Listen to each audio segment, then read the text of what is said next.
हरिओम. अष्टावक्र गीता योगदास श्री जय गणेश जोशी यांचे प्रवचन. अध्याय 20 श्लोक क्रमांक 3.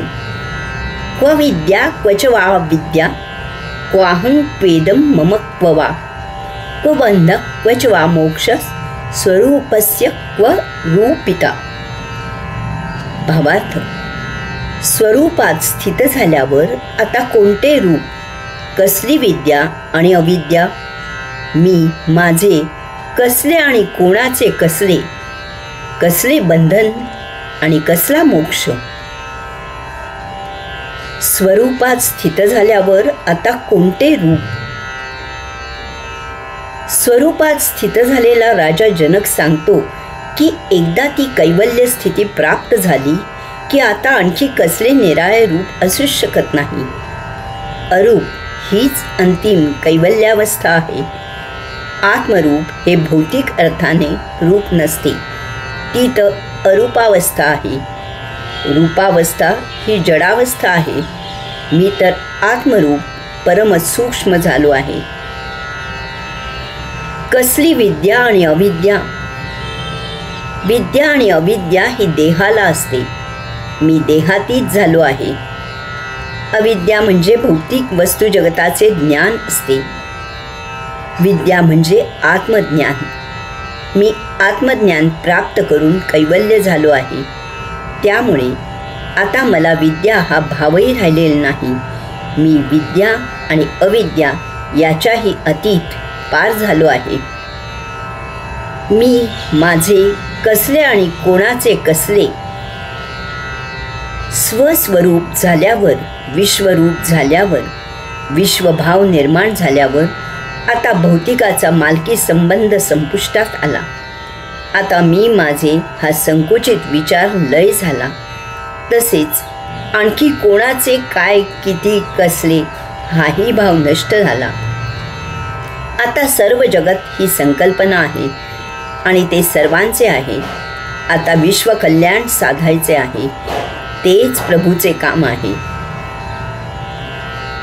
कसले बंधन आणि कसला मोक्ष ही घोषणा तर महाक्रांतिकारकच आहे. मुक्ती प्राप्त झाल्यावर त्या मुक्तीचेही बंधन वाटते. ही कैवल्याची अत्युच्च पातळी आहे. मी मुक्त आहे हा भाव आत कोठेतरी अमुक्तावस्थेचे बीज अजून क्षीणावस्थेत का होईना पण शिल्लक आहे असे दर्शविते. राजा जनक तेही येथे उडवून देत आहे. तो म्हणतो मी मुक्तीच्याही अतीत पार झालो आहे. हरिओम. श्लोक क्रमांक 4. क्व प्रारब्धानि कर्माणि जीवन मुक्तिरपि क्व वा क्व तद्विदेह कैवल्यं निर्विशेषस्य सर्वदा. भावार्थ: निर्विशेष अशा मला कसले आले आहे प्रारब्धाने कर्म, कसली जीवनमुक्ती, कसली विदेही अवस्था. आता तर सदा कैवल्यावस्था आहे. निर्विशेष अशा मला आता मला विशेष अशी कसलीही अवस्था नाही. मी केवळ चैतन्य आहे. विशेष असण्याची अवस्था अहंकार आहे. मी डॉक्टर आहे, CA आहे, कारखानदार आहे, दुकानदार आहे, व्यापारी आहे, राजकारणी आहे, कलाकार आहे, धनाढ्य आहे इत्यादी अनेक प्रकारे माणूस आपली विशेष अशी ओळख निर्माण करतो. त्यात त्याचा अहंकार सुखावत असतो. त्याप्रमाणे तो त्याची विशेष प्रतिष्ठा जपत असतो. तीच मुक्तीला अडसर असते. मी तर आता परम ऊर्जा आहे म्हणून कसले आले आहे प्रारब्धाने कर्म. मला आता प्रारब्ध नाही आणि त्यामुळे त्याचे संचित नाही आणि त्याप्रमाणे कर्मही नाही. सर्व काही लय पावले आहे. मी मुक्तावस्था ही पार करून परमचैतन्यमय झालो आहे. कसली जीवनमुक्ती. मी परम आत्मस्वरूपाच्या अतीत ऊर्जावस्थेत स्थित झालो आहे. मला आता देहधारणा नाही, जन्म नाही, जीवन नाही आणि त्यामुळे मृत्यूही नाही.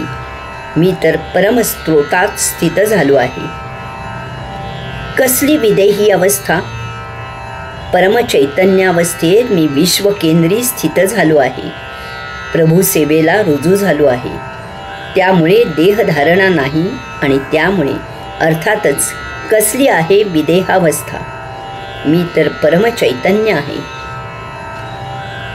आता तर सदा कैवल्यावस्था आहे.